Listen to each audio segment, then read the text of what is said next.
Session 27. Welcome. If you're listening to this later, if you're on your way to work, if you're on your way home from work, if you're walking the dog, if you're listening to this before or after a postseason game, I hope there's something worth listening to in here. I have no idea what's going to happen. As you all know, this is totally off the cuff, no agenda, no topic. It's whatever happens. And I've got the Yankees Guardians game open up right now. It's the top of the fourth, and the Yankees are winning right now 3-1. And I am personally pulling for the Guardians. I've got no skin in the game, but I think it'd be cool to see them go forward. So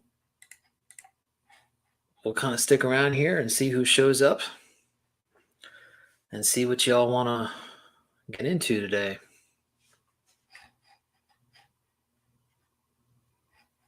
Let's see here. One sec. I'll be right back.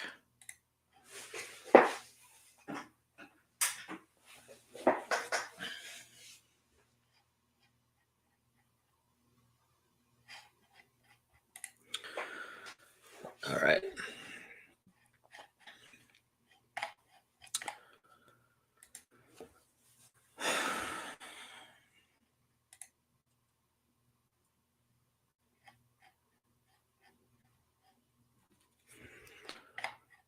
If there's anybody new in here, welcome, and I hope you'll make yourselves known. Hold on, guys. I'll be right back.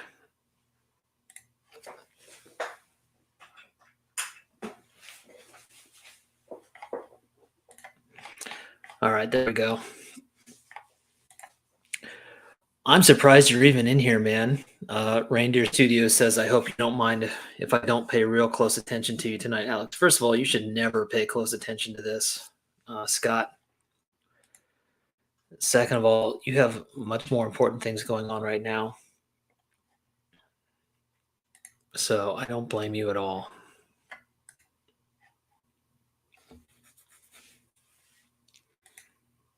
How are you feeling about that game right now? What's your top of the fourth gut feeling? Quantrill's on the mound. He's thrown 50 pitches, 31 for strikes. He's got 2 outs already. That's good.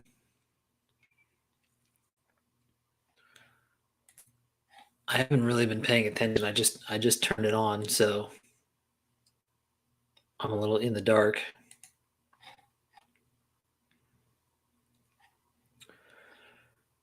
I need something to ease the tension. Well, this should do that, no question. Who knew us collectors were the problem in the hobby? Yeah. You know what? Who gives a shit? Honestly, pardon my French, but who cares what any of those people say? I don't think we should waste any time talking about any of those people. They've wasted our time long enough already. Those influencer investor types, I mean, they lost my attention long ago. I think they lost all of our attention long ago. Let's not give them any more.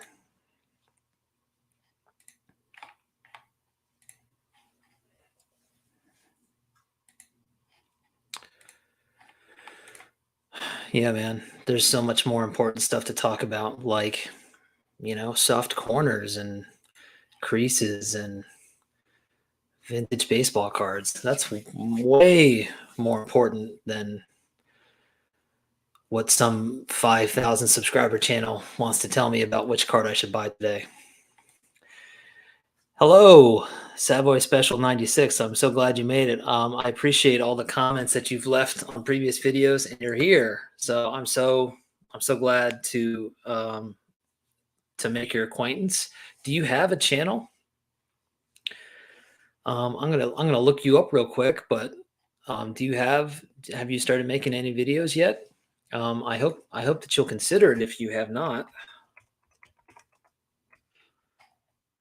because I can tell you, and a lot of other people in here can tell you that it's pretty fun to have a YouTube channel. I dig your name too.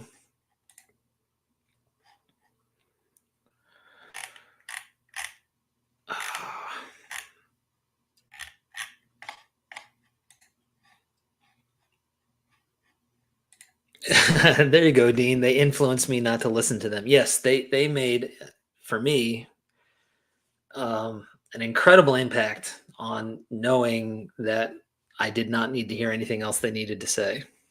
That was very influential. Hey there, how are you? Collector's Dream. Andy, she blinded me with refractors is a good group in here. Oh, I can't wait to read this. Let's see. If I ever finish this schoolwork midnight deadline, I may pay more attention to this, but if not, I'll just hear Alex's voice in the background. So I sort of made it. Well, Jake, I'm glad that you're here. Um, Go Phillies. But it was cool to see the Braves in the postseason again. It's been a long time. I have fond memories of growing up when the Phillies played the Braves in 1993. So it was cool to see them again. I'll try to be the uncharacteristic Philadelphia fan and say that the Braves were a very worthy opponent, and they're a great team, and I'm sure that they'll have another great year next year. That's the best I can do, man. That's the best I can do. uh, no, just got on social media recently. Was totally against it because of my kids. Oh, can you explain? Can you explain that? Oh, I'm going to guess that you mean like you're trying to keep your kids off of it, which is, if that's what you mean, I totally get it. Social media can be really toxic.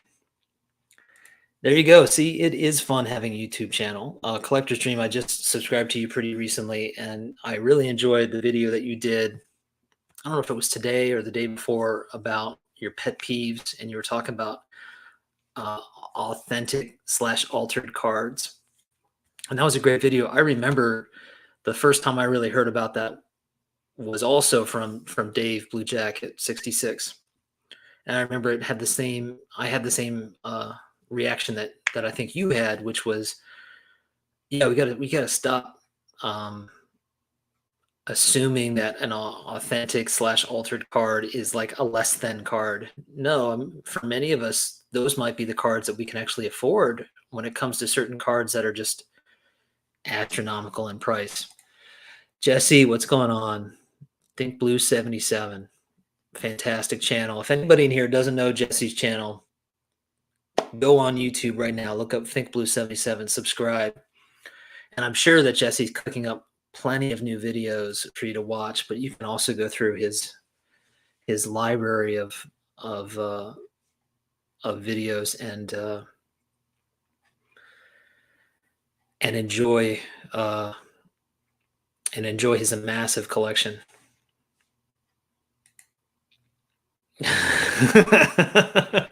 Sorry, man. I know, a little too soon, right? I should wait.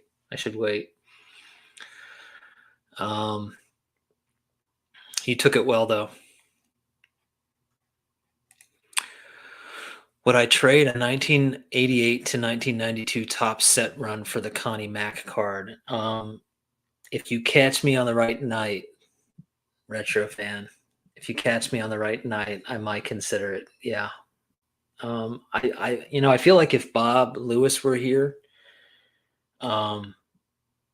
or if I ran this idea by him, I feel like he would convince me that that was a good idea, and I might actually do it.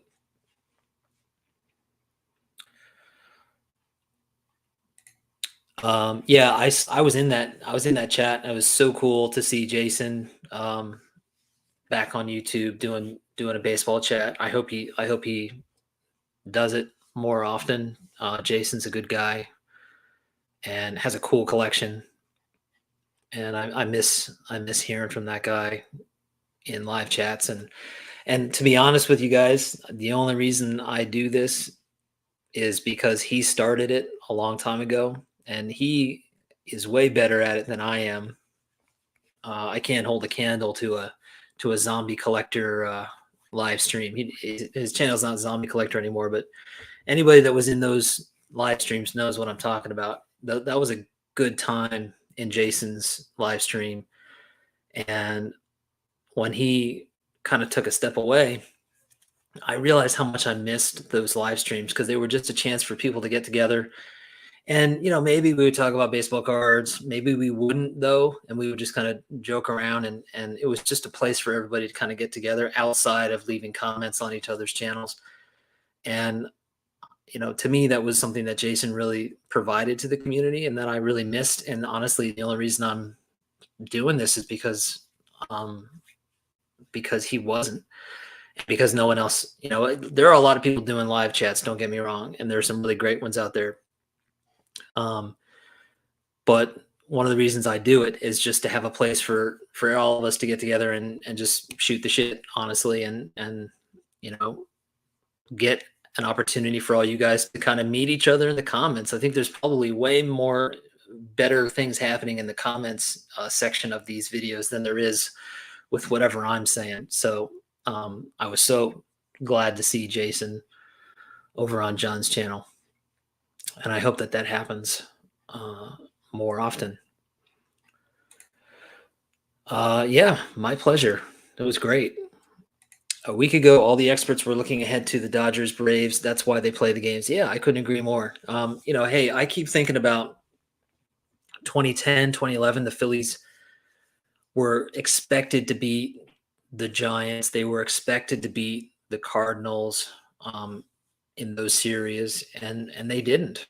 And in both of those instances, the Phillies ran into really hot teams that were on a roll that probably would have beaten anybody. And both, the Cardinals won the World Series that year that the Phillies lost to them. The Giants won the World Series.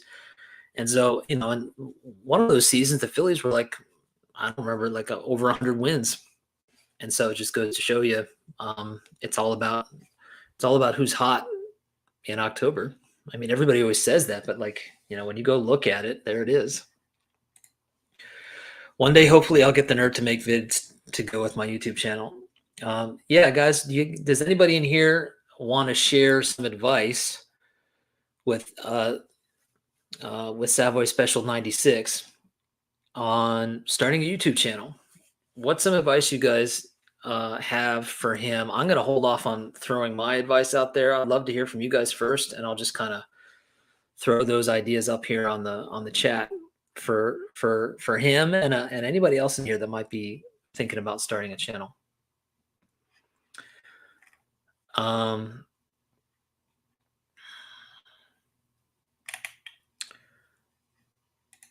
really? Guardians are down by 1? That's fantastic. Hey, you know what? I mean, I'm not a Guardians fan per se, but I'm rooting for the Guardians because I like to root for the underdog, and the Guardians are certainly the underdog here. And if you're a Guardians fan, you got to love that they're putting in a fight. I mean, they certainly did. Was that last night? They put in a really good fight. And to me, that's what great baseball is all about.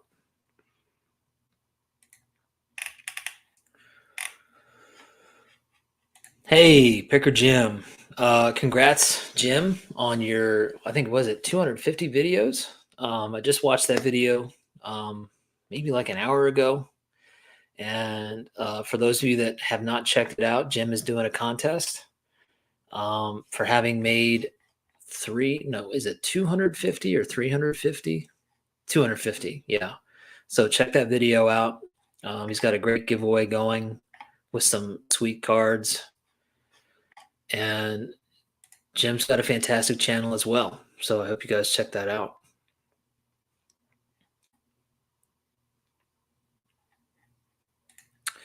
Really enjoy the video you did with your girlfriend ripping packs. Seemed like you both had a good time. Yeah, I mean, we still talk about it. I keep telling her that I'm still getting comments about that video about how people want her to return and do like who's hot and who's not.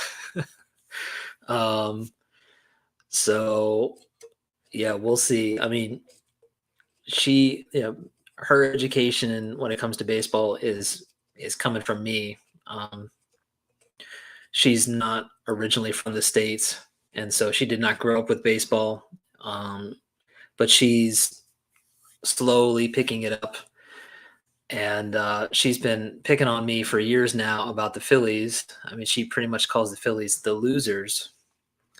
That's her nickname for the Phillies, and which I love because she really kind of keeps me grounded. So now that they're winning, she's kind of changing her perspective on them too. It's like, hey, things are turning around. So it's been fun.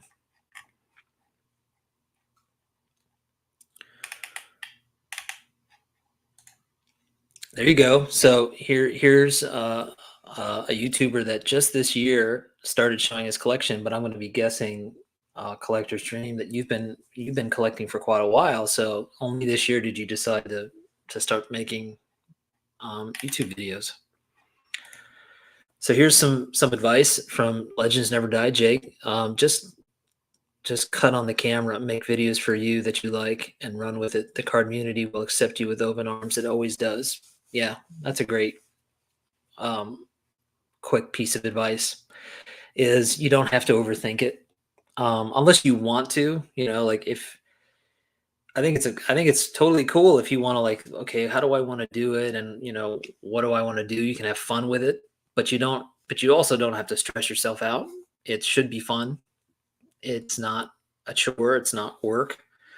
And you certainly don't have to worry about like what's anybody going to think. Everyone's going to be thrilled to meet you, thrilled to see your collection, and probably most of all just thrilled to hear your perspective and what drives you to collect. I think that's what we all respond to, no matter what you collect or no matter how you make your videos. It's all about um, connecting with other people. So here's Don. The first video is hard to make, but after that, it gets easier, and the other YouTubers will welcome you with open arms. There you go. See, um, that's a recurring theme there, welcoming people with open arms. Um, the first videos are always uh, challenging, I guess. I remember being very nervous. It's strange to me that I'm here live looking at you guys. That was a very crazy idea to me when I first started. Like, am I actually going to get on camera and put my face out there? I remember being very nervous about it. It doesn't bother me anymore. And I feel like everybody has that same story. It's a little strange, a little awkward at first. You feel a little self-conscious, and then it goes away, and everybody just gets to know each other, and it's what it's really about. Is all I mean, I think all of us have a similar story, which is like we don't have other people in our immediate lives that are into collecting, and our loved ones, family members, they might be supportive of us or try to like feign interest, but they don't care, right? And so this is our solution is like, hey, there are other people out there that are interested in collecting too, and this gives us a way to have those conversations. The connections you make by being a content creator in this community are like no other. Yeah, I mean, I know that there are people in our YouTube community that don't make videos, but they're active, they comment, and you kind of get to know them. But if you're a content creator, it's just different because I feel like there's like there's this unsaid thing where it's like, oh yeah, you know what it's like. You know what it's like to like make videos and do mail days and do contest responses and make a contest, and it's just different. And everybody has their own way of doing it, and you bond over that. Last year, the Braves won the series after a 26-year drought, and my alma mater won the Natty after a 41-year drought. So I can't complain again in my lifetime. I mean, hey, you know what? It's okay to want to win another one. It's just not going to be this year. Sorry. Sorry, I'm just a little too excited. It's been a long time. My pleasure, man. My pleasure. There you go. Yeah, you should definitely check out anybody that's in this chat.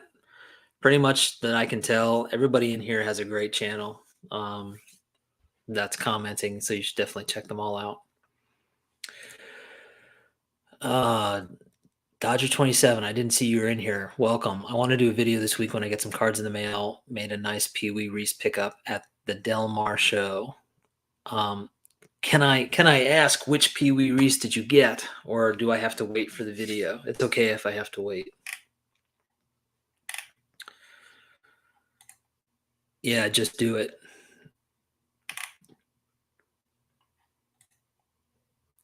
Thanks for all the advice. Cell phone camera enough. Most on here use that. Yeah, I mean, this is what I shoot all of my videos on. I would imagine most of us do the same. You know, a lot of people over the years have commented to me, you know, like, oh, you do a lot of editing and stuff.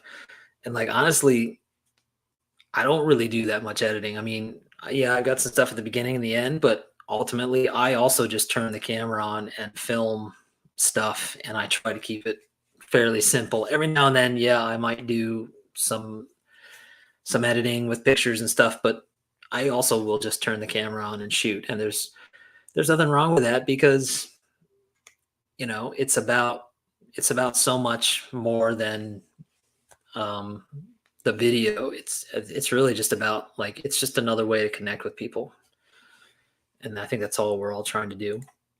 Yeah, you are totally still awkward, Scott. That's just who you are, though, and we're all okay with it, right, guys? We're all okay with Scott being awkward.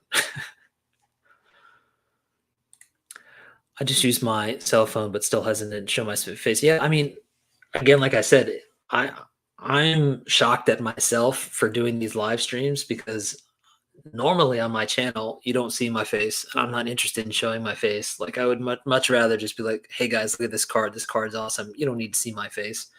Look at the card. So yeah, I understand the hesitation to show. And you know what? Honestly, you don't. I mean, some people will tell you that you should show your face because um you know, putting a face to a name is a good idea. And I think there's some truth to that. I think when I started showing my face and talking on camera, people felt like they could connect with me a little bit better. So I get that. But at the same time, you know, you got to do whatever feels comfortable. I know there are some people in our community that have never shown their face, and they've got incredible channels that are among the most uh, respected in the community, and they do not show their face, and that's just a personal preference. And so you don't have to. You just do whatever feels right for you. I use my cell phone. I don't even have a tripod. Somebody send Jake a tripod. Use a card holder as a tripod. Yeah, there you go. Yeah. 3.5 years, and I still feel awkward too, Scott, but definitely getting a bit more comfortable as we go. Yeah. Throwing down a glass of red wine beforehand helps too. You know, I haven't done it in a while, but I used to do videos where I would have an adult beverage with my mail day. It's not a bad idea. I'm not advocating that, but it worked for me. THA card story. My son Tyrus and I just started with iPhone, and shoot, should have started sooner. I'm gonna look your channel up. I'm not familiar with your channel, I don't believe. And I'm curious where your son got his name. Is that a baseball card, or sorry, a baseball player reference, or is that just a coincidence?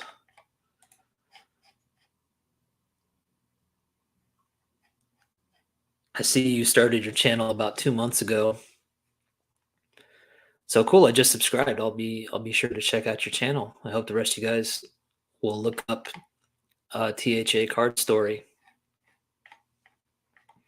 See, there you go. See, totally cool with Scott being awkward. Don't worry about it, man. We love you.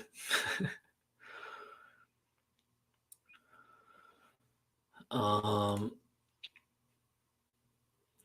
I use an expensive DSLR most of the time, but it's overkill, and I'm using a cell phone more and more. Yeah. Every now and then, Scott, I will think about like, oh, I should do this and I should do that and whatever, and then I just grab the cell phone and I shoot it.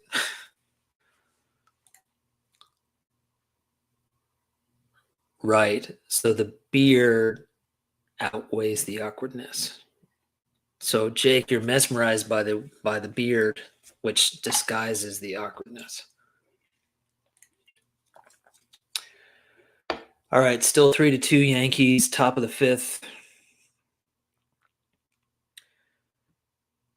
Jose Trevino reaches on a throwing error by shortstop Ahmed Rosario. Well, look, guys, you can't give away outs in the postseason. So I really hope that Quantrill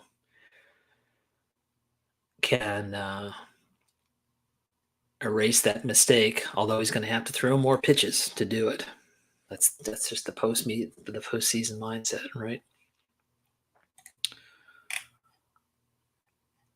Shouldn't I be watching the Philly football game? Nah, maybe I'll get in trouble for saying this. I'm not really a big football guy. I mean, if I'm going to watch football, I'll watch the Eagles, but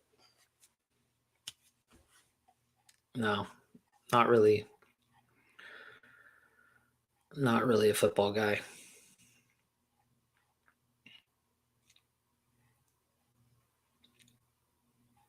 All right, I was so hoping for that. Um, Tyrus Henry for Ty Cobb and Hank Aaron.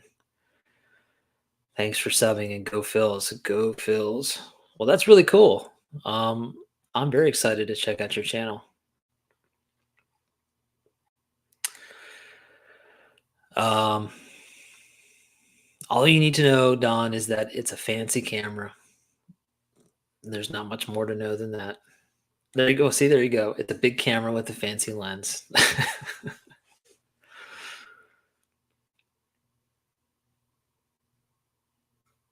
um,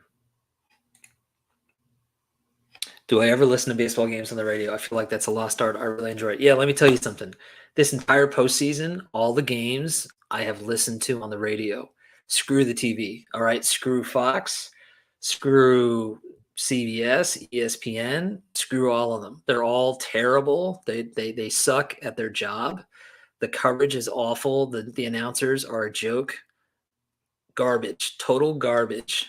Okay. When I'm listening to the game, I listen to Scott Fransky and Larry Anderson on WIP Phillies radio. Period.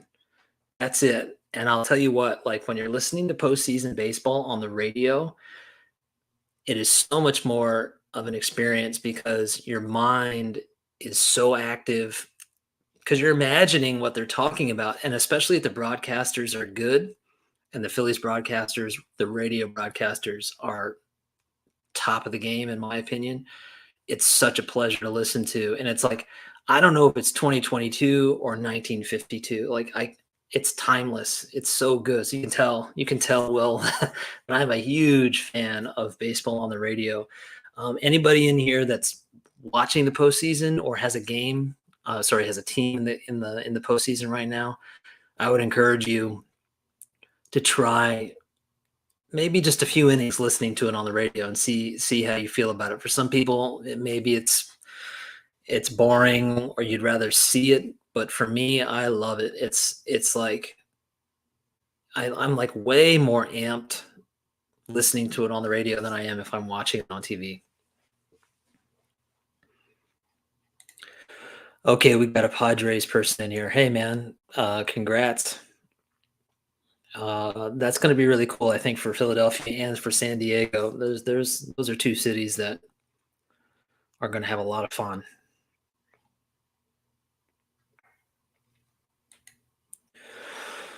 Listen to the Braves Phil game when they had that big 6 running and I got so excited. Yeah. Man, I was going nuts during that game. And I know it would not have been the same if I had been listening, or if I had been watching the national broadcast. That's funny.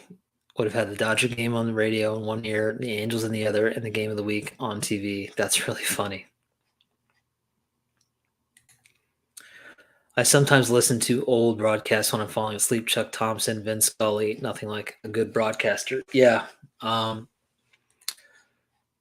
There is a great YouTube channel that I have mentioned many times before, and I'll mention it again. If I can find it.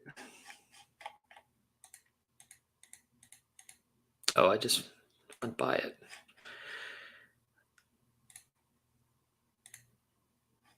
I'm going to throw it up here on the screen for you guys.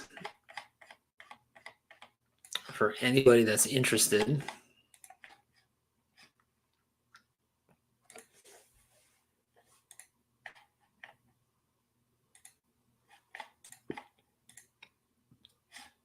Here you go. It is a YouTube channel called Classic Baseball on the Radio.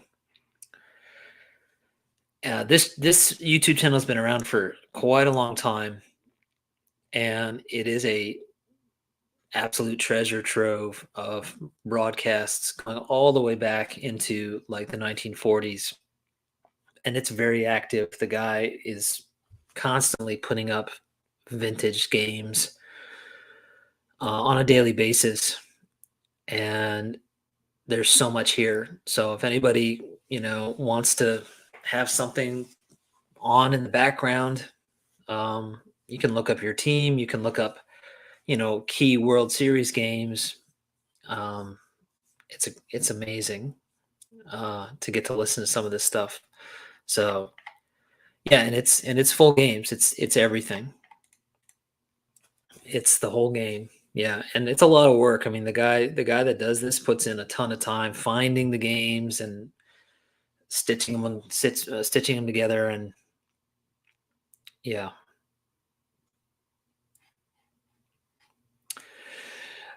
Yeah, I will do that too, Don. And I know MLB, like if I so I should be fair. Like during the regular season, I definitely watch the games. Sometimes I will just listen to the radio, but sometimes I'll watch the games. I'm so glad that MLB TV has the option to switch the sound. So you can choose either the television broadcast or the radio broadcast. I personally really cannot stand the Phillies TV broadcast. I just think they're total garbage. Harry Kalas and Richie Ashburn were kings of their era. And once those two guys left, the TV broadcast for the Phillies has not been my favorite. But I love the radio guys. So MLB will allow me to have the TV broadcast, but I can overlay it with the radio. And usually they're pretty good at syncing up. Sometimes they're off. But I make do.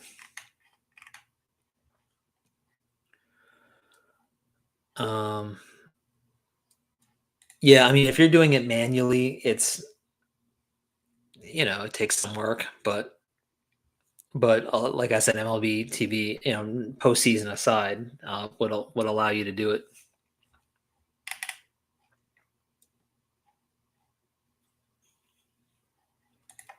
Hey man, hey Ground Chuck. I listened to 18 innings of my Mariners yesterday while at the game. It's the only way to watch a game live. That's really cool. I've never done that, but I've seen people do that, and I've always wanted to try it. That's really cool that you do that. My name is Rhett. I live on one of the smaller islands that comprise Hawaii. Been collecting from 87 to 92. Took a hiatus. Got back into it from 2009 to 2016, and in the present. Well, Rhett, so nice to meet you. I'm sure everyone is hoping that you're going to make a channel. We have another Hawaiian in our group. I don't know if he's in here tonight. But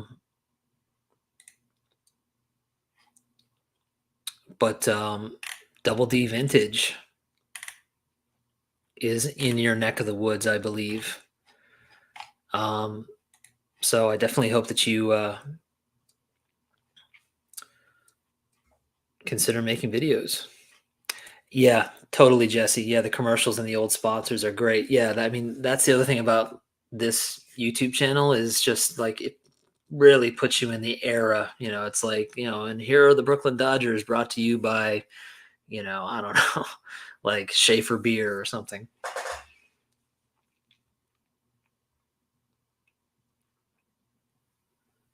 Oh, cool. There you go. Yeah. So I'm glad you guys are all connected, and that's the whole point of this. Yeah, I mean, Ground Chuck, sorry, I didn't even think about that. Yeah, the Mariners. Hey, man, like y'all should be damn proud of yourselves as an organization. I know Brent Nearmint Musings is a huge Mariners fan. I've been talking to him about it. He and I have just been going back and forth about how fun it is to be in the postseason after so many years. I think the Mariners have a lot to be excited about, and you know, hopefully good stuff coming.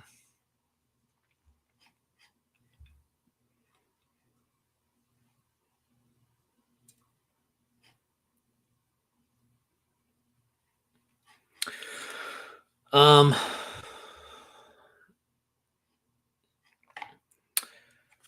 what do you guys want to look at? I mean, since I got the screen share up here, I've also got eBay open.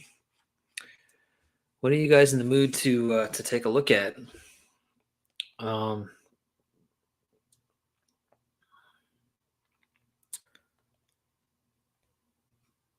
any cards you guys are are thinking about? Any sets? Any directions that you're thinking about going in terms of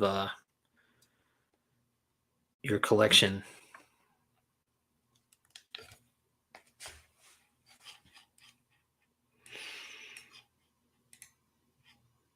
While I'm waiting for you guys to answer that, checking on the game here. Still 3-2, bottom of the fifth.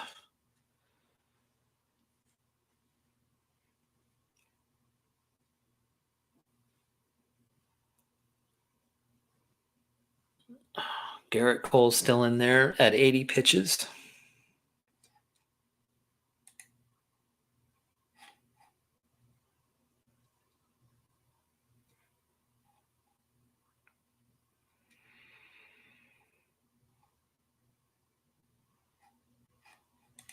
Bench warmers, game used cards.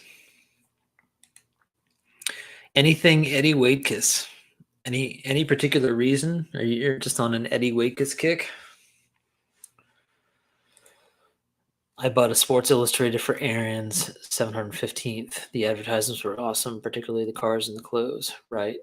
Yeah. I mean, I've a handful of times picked up some vintage baseball magazines, and you know, mostly for the cover, but then reading the articles inside, and then definitely the advertisements are a lot of fun. Yeah, I saw that, man. That's a really fun. That's a fun player to go for sure. I mean, I'm always looking, right? I was um, looking at this card recently, and I feel like it was you. Was it you, Don, that showed a Leo DeRocher card? And as I recall, you were saying that you normally don't collect, managers or umpires. I really like this Leo DeRocher 52 tops card. I've been um, reading a lot of 50s baseball stories, and Leo DeRocher keeps coming up, and I just feel like I'm getting to know him a little bit better, and I just feel like I need a Leo DeRocher card. So this one kind of went on my list recently.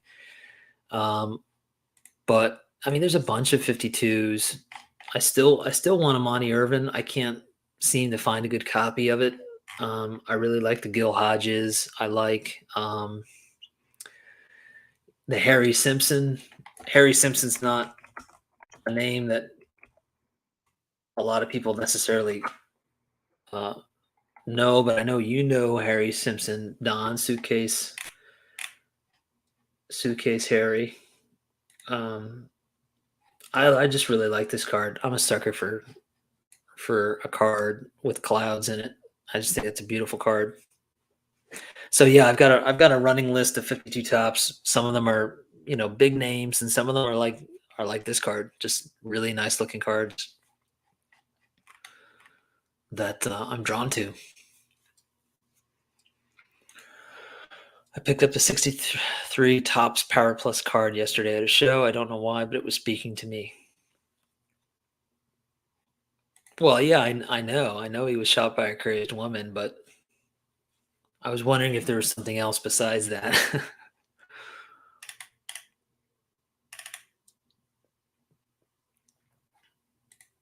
The 55 Bowman actually details the natural events on the back.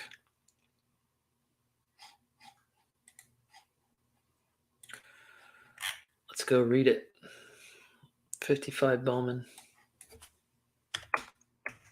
That's a movie that I need to rewatch. It's been a while.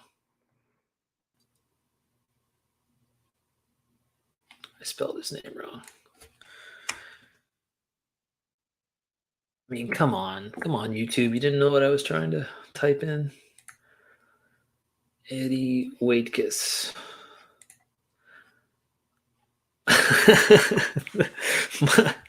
my biggest thrill in baseball. In 1949, I was shot by a deranged girl. Period. I would just end it right there. My biggest thrill in baseball. I was shot by a deranged girl.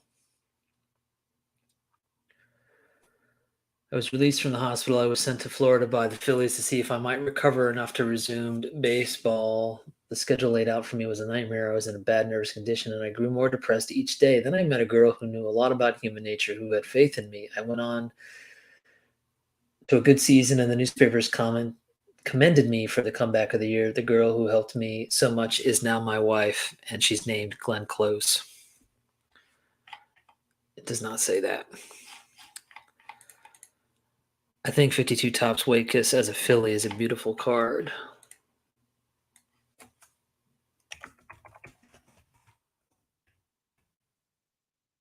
Yeah, that's cool.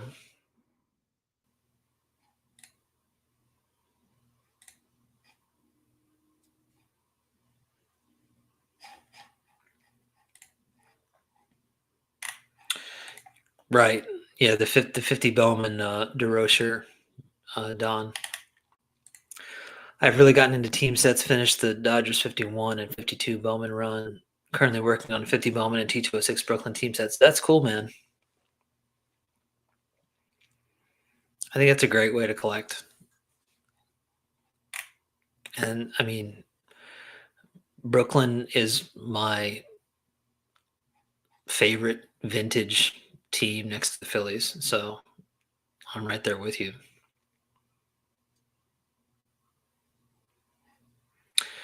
Yeah, I don't see that happening, Jesse.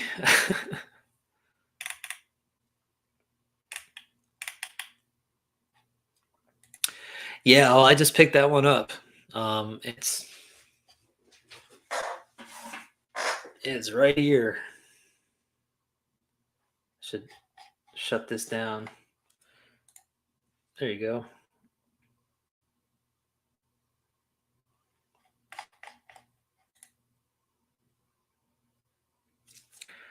And it's a 1.5, but I think it looks great. And it's cool. I didn't really dig into it too much in detail, but somewhere I was reading that this uniform doesn't make sense for the White Sox because the White Sox did not have that kind of piping. And so this is actually a photograph of Minoso. That's not him in a White Sox uniform, but that was sort of given the treatment for the card. I don't know if that's true or not, but all right.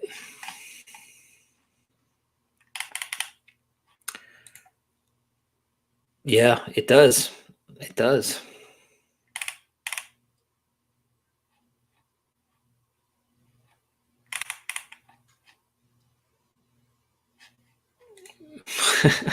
Watching the Eagles game. Top of the sixth, nobody out. Aaron Judge is on first.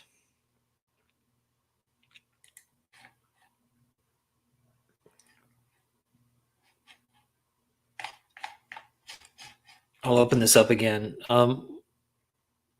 In case anybody has other cards they want to shout out.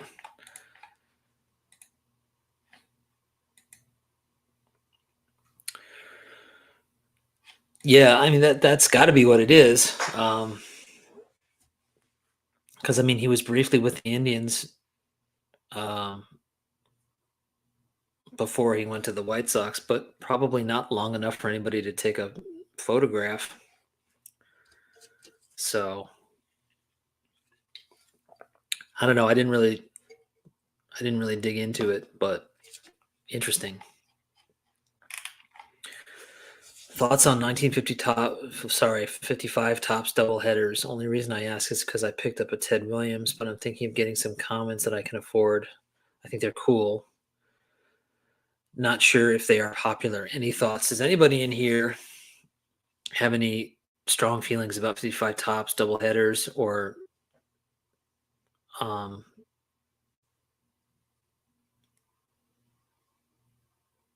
have any experience looking them up, purchasing them? I can't say that I do. I mean, I've seen them. I've certainly seen them, but I've never really looked into them too much.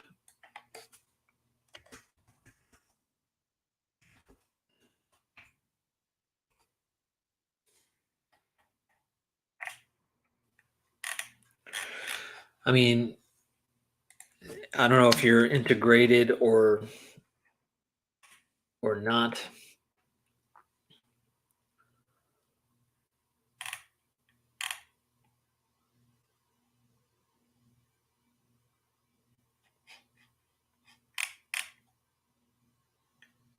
It looks like the more common players are fairly reasonably priced.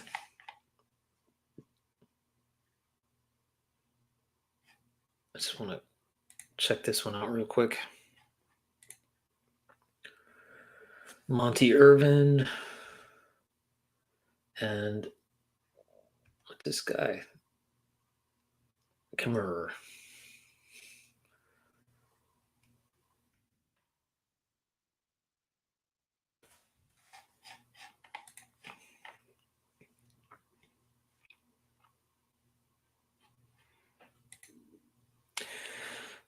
No, but you can, if you want to imagine that in your head, I can't stop you, but it's not going to happen in real life anyway.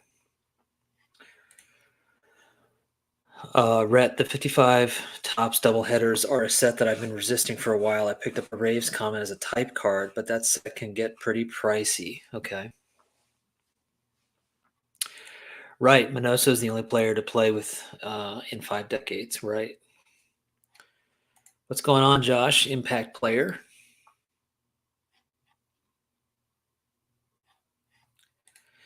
Not a fan of the double headers. Hey, Rick. Yeah, I got to say, I'm not that big a fan either. It's like, it's kind of a fun idea, but they always look a little awkward to me. Like they're really, like the artist is really trying to stretch to make the idea work. And it's always a little odd. And it's a shame because I actually kind of wish that the artist had gotten an opportunity to just make single cards, like not double headers, but like the same kind of art, but of just a single player. I bet they would have been really cool because I like the artwork.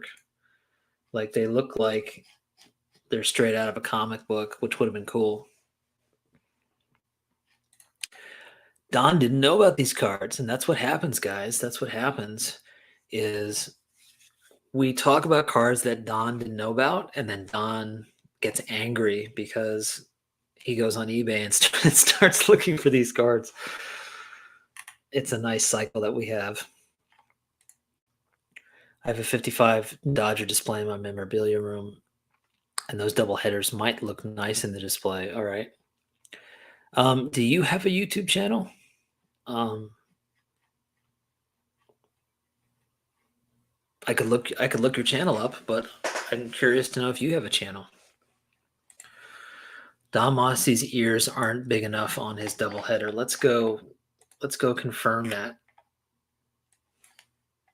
I want to take you at your word, Scott, but I have to look it up.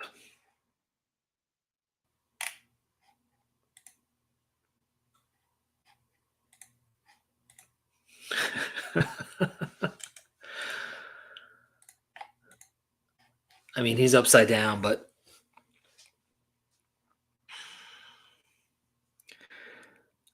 they're not big enough. I mean, I think they feel like when I look at that, if I didn't see his name, I would still know that that's Don Mossy. I think his ears are. I mean, how much bigger do you want them to be, Scott? It's not meant to be a caricature. 4-2 Yankees.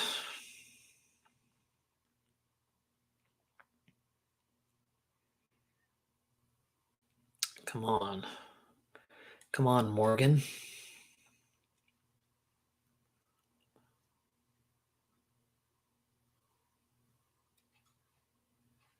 Have you painted a Don Mossy? The next question is, why haven't you painted a Don Mossy? Um, that's the next obvious question.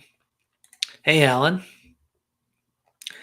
The original Mecha double folders are nicer. Yeah, I totally forgot about those. Does anybody know their designation? I don't know.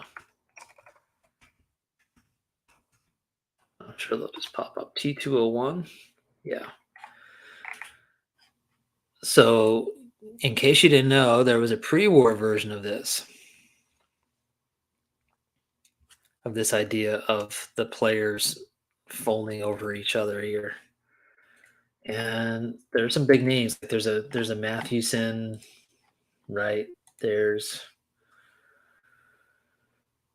Well, here you go. Here's Sam Crawford and Ty Cobb. That's a pretty cool one, just in terms of who's on it.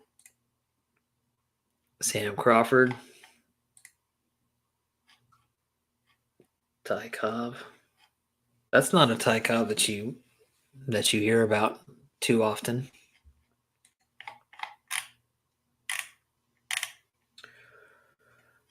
Evers and Chance.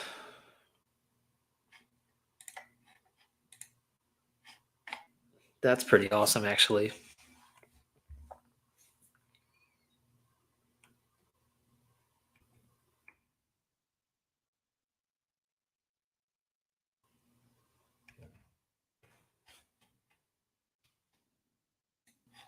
And here's the Mathewson.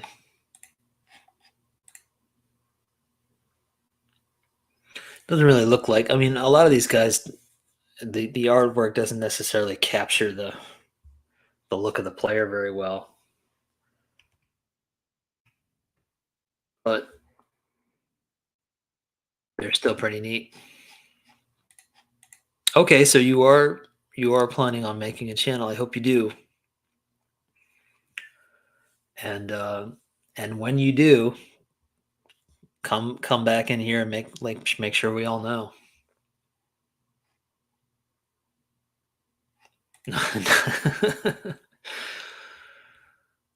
Well, maybe you need to right the wrong, Scott.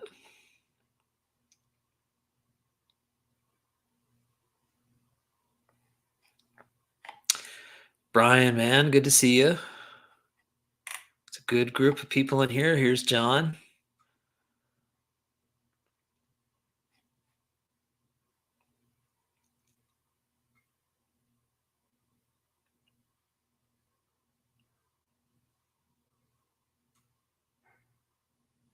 The Newhouser doubleheader has something going for it.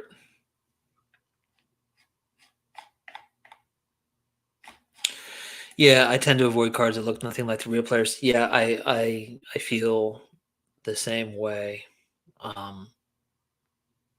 most of the time. There are some pre-war sets that are very guilty of that. That are like cool, they're interesting, but like I'm not really drawn to them.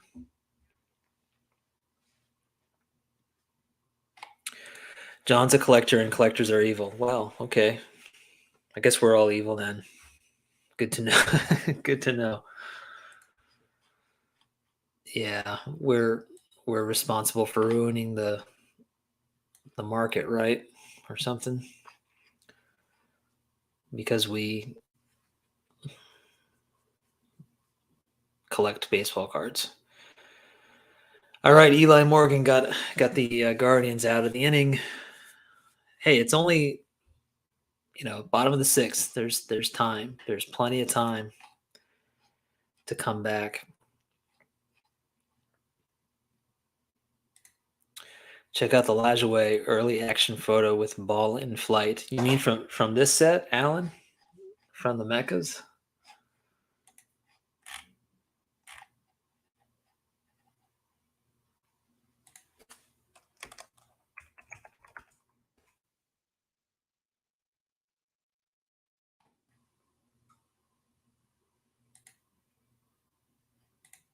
Oh wow. I don't know that I've ever really paid attention to that or seen it. That's awesome. I also like that he's wearing this. It looks like it looks like he's wearing a red sweater, but it's 1911, right? It's time for a game of the old baseball with a red sweater on. And his cheeks, if you could, I don't know if you guys can tell, his cheeks are really flushed. So it must be winter ball. That's great.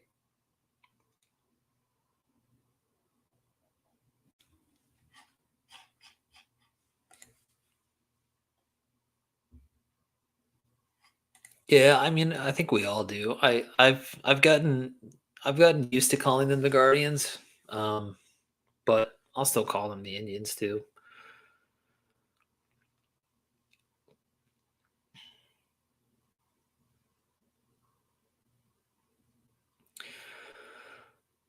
Uh, check out Pedro Barbones.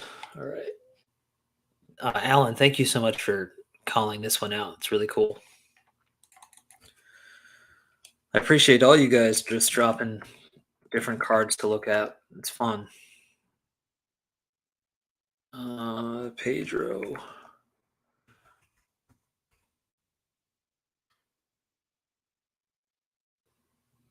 Oh, it's not PC. Okay, well, trigger warning, everybody. This is not politically correct. I have no idea. So, Ground Chuck, you and I are in this together. Okay, let's see. Let's see. I'm not gonna click on the Dean's cards one. I'm gonna go here.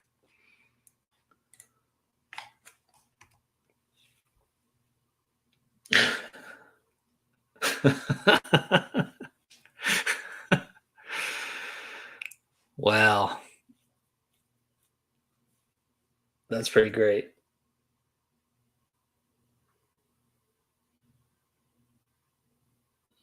I don't know what I was expecting, but that's not as bad as I was anticipating. That's really cool though. I love all these little cartoons on the 60s and 70s cards. Yes, that's so good. The Conan O'Brien reenactment. I will still go back every now and then and watch it.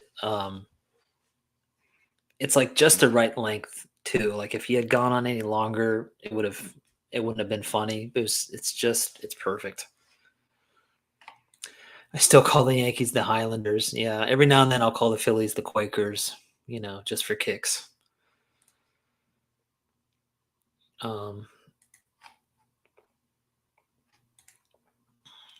Another one is the '63 Tops Jim O'Toole. All right. Ground Chuck, you should. I don't know if you have all these cards. You should do a video of like the cartoons on the back of the on the back of the cards. That would be a pretty unique video.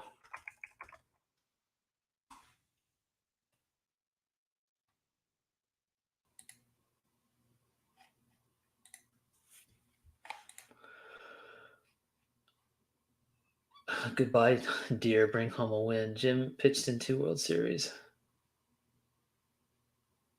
Nice.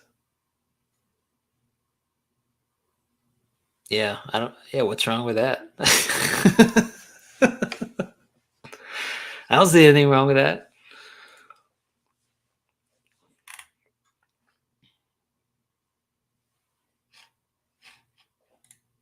Nice.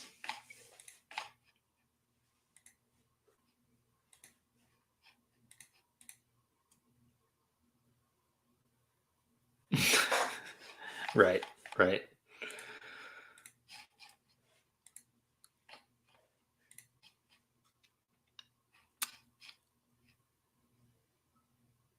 Yeah, Jake, aren't you supposed to be doing homework?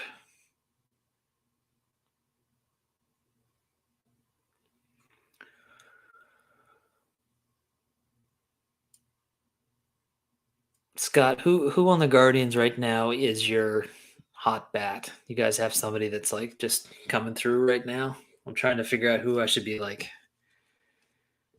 I mean, I know it's baseball and anything can happen, but I'm also just wondering like who should I be anticipating in the lineup?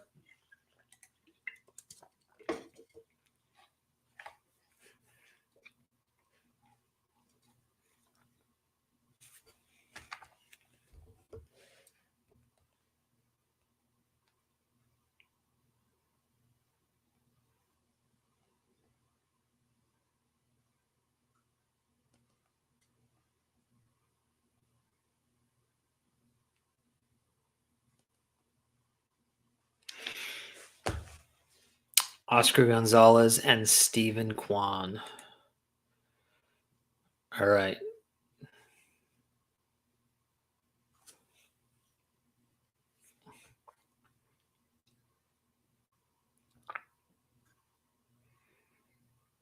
Well, Josh Naylor needs to get himself on base. Still Garrett Cole, 90 pitches though.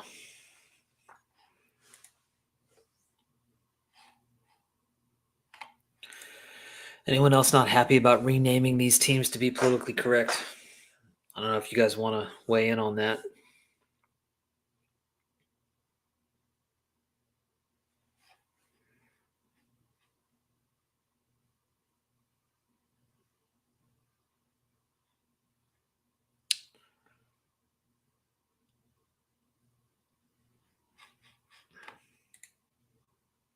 Uh, all right, looks like we're going to have to wait for Gonzalez in the next inning.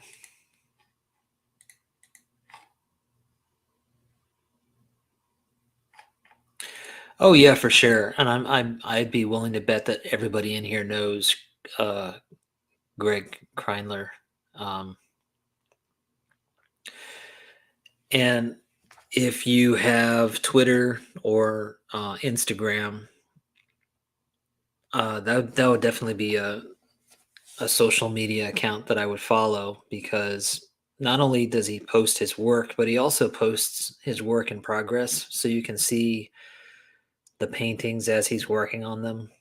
And he's always working on like, I mean, he'll say that he's working on too many projects at the same time. He's always working on stuff. I think he also gets a lot of commissions, and like baseball will ask him to do stuff, and he's just got like so much stuff happening all the time. So it's interesting to see the works in progress. Yeah, I think he's amazing.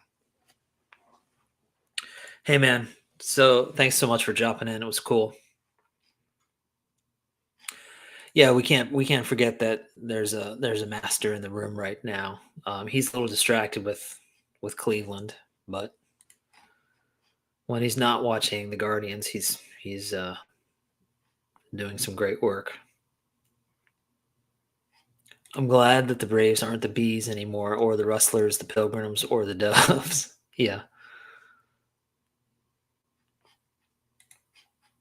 yeah. I mean, the fact that the name change happened for political reasons, I guess you can debate, but I mean, teams have been changing names for a century or more. So in like 30 years, it'll just be a footnote. I mean, and the thing is, like, because I'm reading baseball books all the time, and I'll read books from the 50s, but I'll also read like pre-war stuff, and I have to stop and remember like which team am I reading about because all the names of the teams are different many times, and like Scott mentioned, the Highlanders became the Yankees. So I have to know that when I'm in like pre-war baseball books, I have to remember the equivalent of what the team name was, and those people probably freaked out when the name changed too, and it's just the passage of time.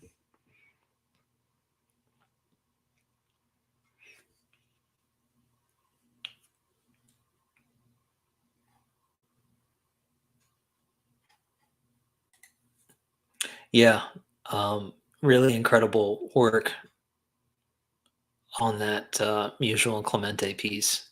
Not just well done, but also super unique. Like nobody anywhere has anything like that. So don't knock it over, Don. Please, don't knock it over. Don't bump into it. Keep it safe. Name some good books. I just started picking up some. I mean, I can name you books. I think it's more like what are you into? Like I've got a freaking like 3 bookshelves over here full of books, but it depends on what you're into. And sometimes with these books, it's like it can be pretty dry. It's just like information and taking you through the season. Sometimes the books are a little bit more about the social conditions, what was happening in the U.S. at the time. I don't know. There's so many different types, and so what I would say is like if you really want to get into reading about the game, um, gravitate towards your favorite team or your favorite era, and guarantee there's a book out there covering it, and you can pretty quickly find like a top 5 list. And I bet you if you put it in here, somebody will tell you like, oh yeah, there's a great book for that team or there's a great book for that era. I can certainly do that too, but I think you got to pick something that like actually uh, matters to you. Hey, so great to meet you, man. I look forward to checking out your channel. Thanks for stopping in.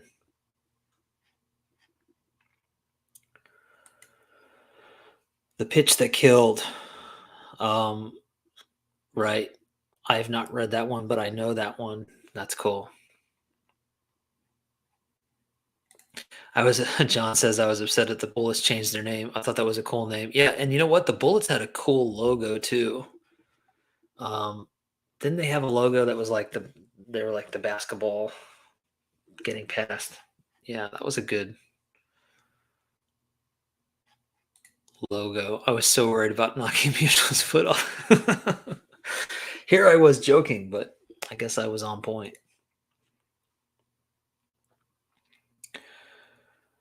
All right, looks like you're getting a shutdown inning from Cody Morris. Hope I don't speak too soon. Big fella, yeah, I've got that book too, about Babe Ruth. That's a great one. Um, Ty Cobb, A Terrible Beauty. Um, I feel like those two books go together because as Cobb was sort of fading, Ruth was coming up, and there was a period of time where those two guys were on equal playing field, but Cobb's era was slowly ending and Ruth was starting a new era. So Ty Cobb, A Terrible Beauty is a great book. Big Fella is a great book.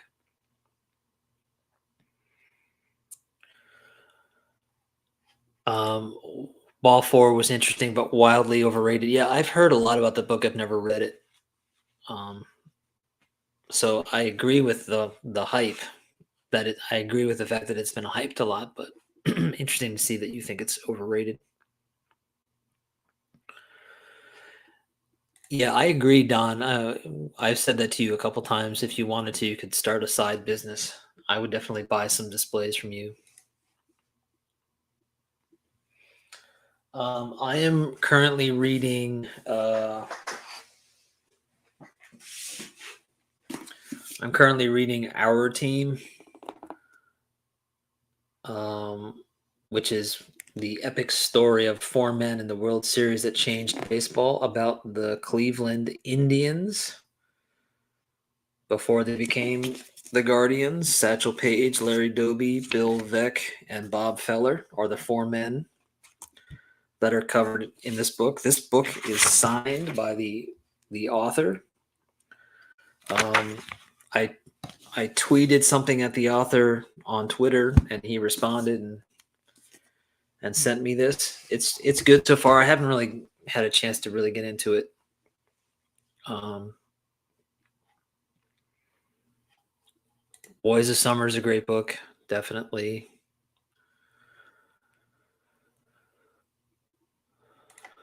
Ball Four was of its time. I read it when it came out and thought it was great. Not as much today. Seems a bit childish. Okay, so maybe it has something more to do with the era in which it was released. Yeah, Glory of Their Times, of course.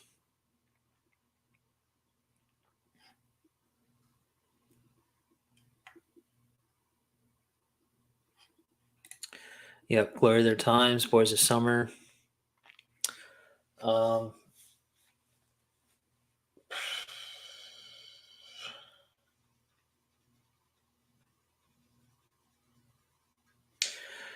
the Old Ball Game.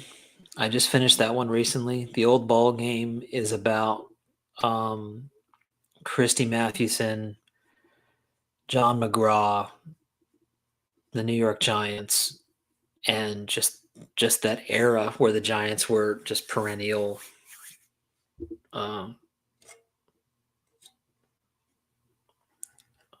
top seeded team in the game, and just how those two guys were completely different personalities, but how they worked well together.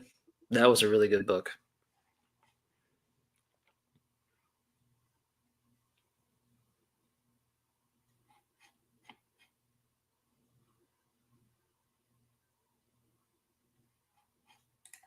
Cloudbuster 9, Ted Williams and others playing baseball while in the service. That's cool.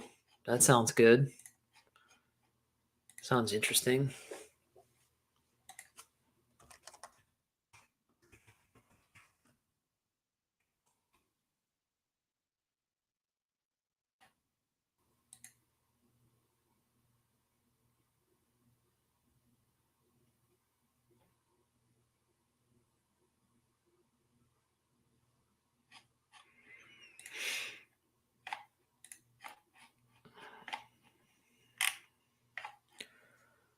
For anybody that's not used to this live stream, there are occasional long periods of silence. That's just how we do things here. And it's usually just me looking stuff up. And then I'm like, oh, yeah, I'm live. All right. Wow, you guys are throwing out a lot of good recommendations here. The Long Season by Jim Brosnan. The biography of Walter Johnson written by his grandson. Very cool. Catcher in the Rye, yeah. What's kind of funny about reading books from certain eras is that there will be lots of references. Like I went on like a Hemingway kick a couple of years ago, and I definitely was picking up on all these little baseball references that would show up in novels that had nothing to do about baseball, but like the Old Man in the Sea, that he was like a big DiMaggio fan. He just kept talking about the Yankees and DiMaggio.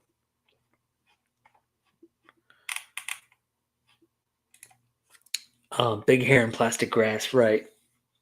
1970s baseball, right?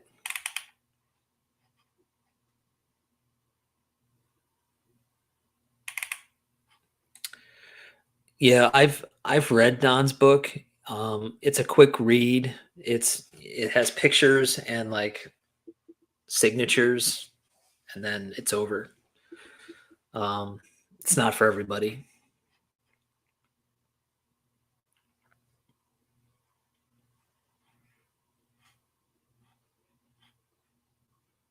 Pepino Man, Harmon Killer Bruce, baseball superstar. That's a good idea. I Like It Raw by Jake. Legends Never Die.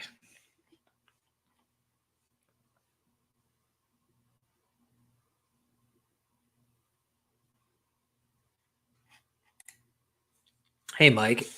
I just got the book Last Game at Ebbets Field for my upcoming birthday. I just started the book and learned that Clemente played in the last game at Ebbets Field in September 1957. Hmm. Yeah, I'm always a fan of anything surrounding Ebbets Field. That sounds interesting.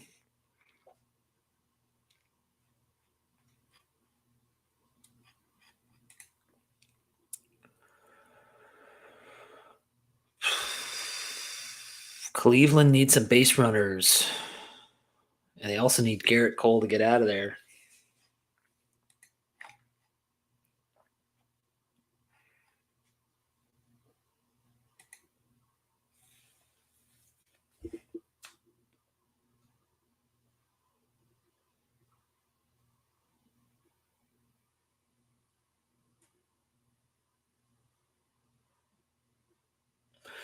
Yeah, I was just looking at my books. I've got the last one I finished was 1954, which is just about everything that was going on in baseball that season. And the way it's written is great because it starts with spring training and it ends with the World Series. And that's a great World Series. It's the Indians and the Giants. And it just covers all the main um, players of that era. And some of them are obvious, Mays and Doby and so on. But you'll also get players that were just synonymous with that time period that maybe are not big names now, like Dusty Rhodes or Whitey Lockman. And that's just right up my alley because I love 50s baseball. And it was so fun to read that book because as I'm reading the book, I'm like thinking of baseball cards in my head. So that was a really great book, 1954.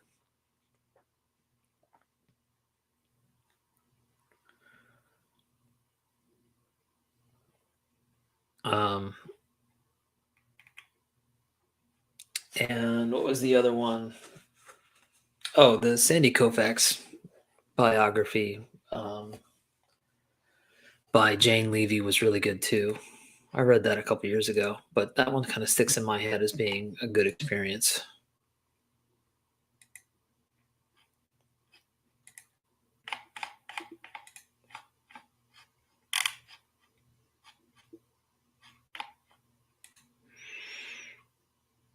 Mm, all right. Sounds like the Guardians were listening. Man on second with one out.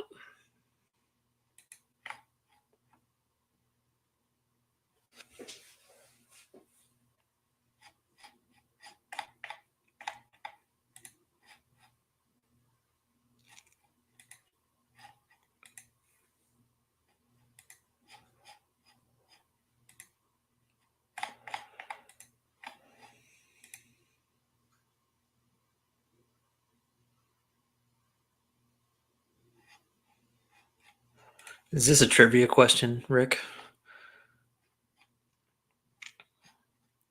Brandon Crawford. Correct. Rick, what does he win?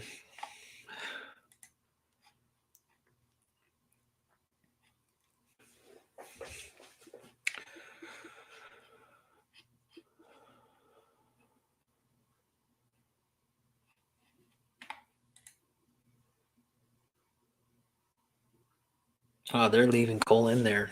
102 pitches.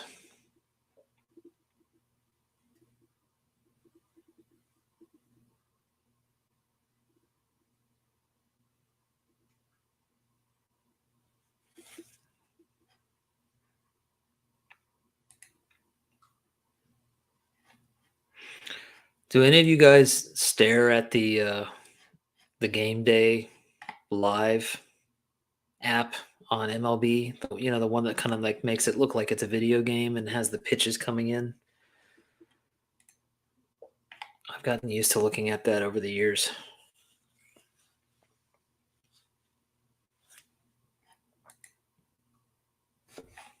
Wow, that's quite a gift. You're very generous. I'm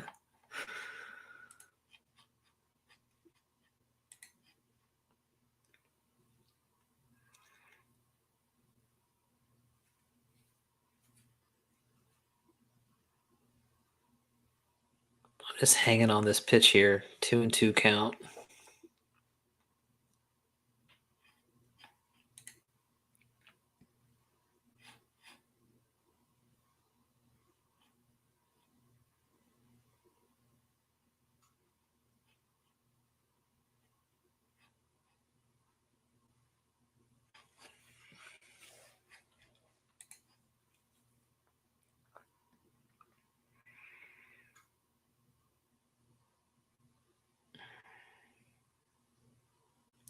Full count. I agree. Radio is the best.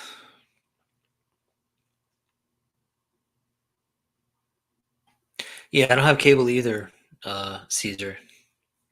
Don't need it. Cable's garbage.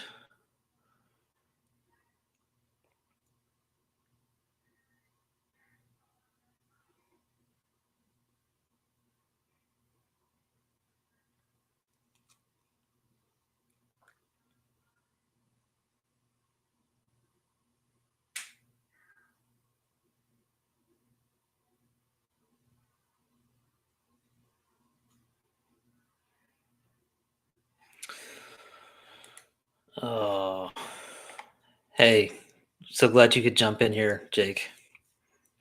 Um, Go Phillies. Have a good night.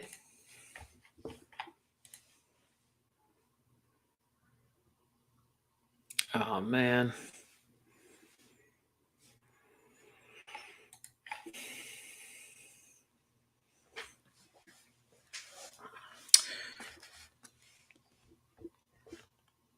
Any other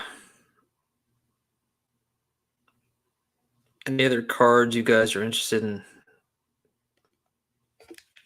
looking up, checking out?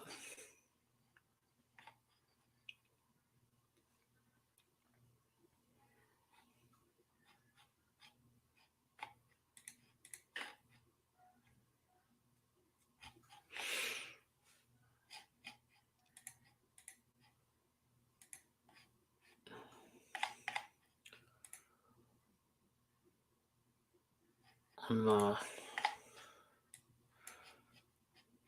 find myself getting distracted by this game all of a sudden. I'm feeling it now. Scott, I'm sure you've been feeling it for a little while.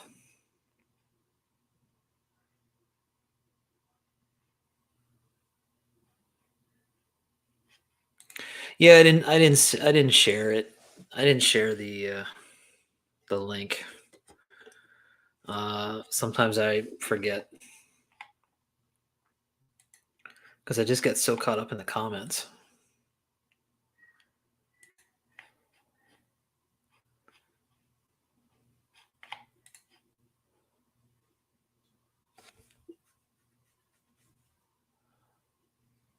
Oh man, Garrett Cole is still in there.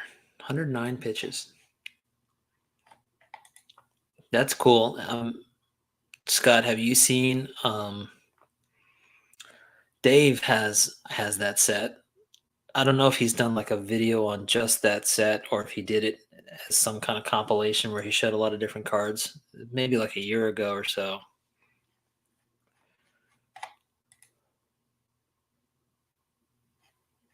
Man.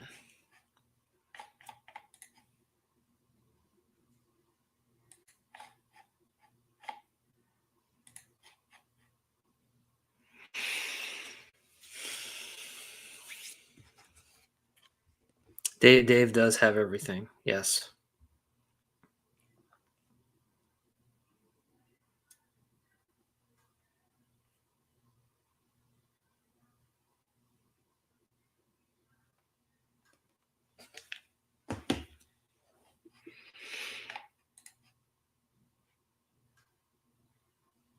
Garrett Cole is just a monster.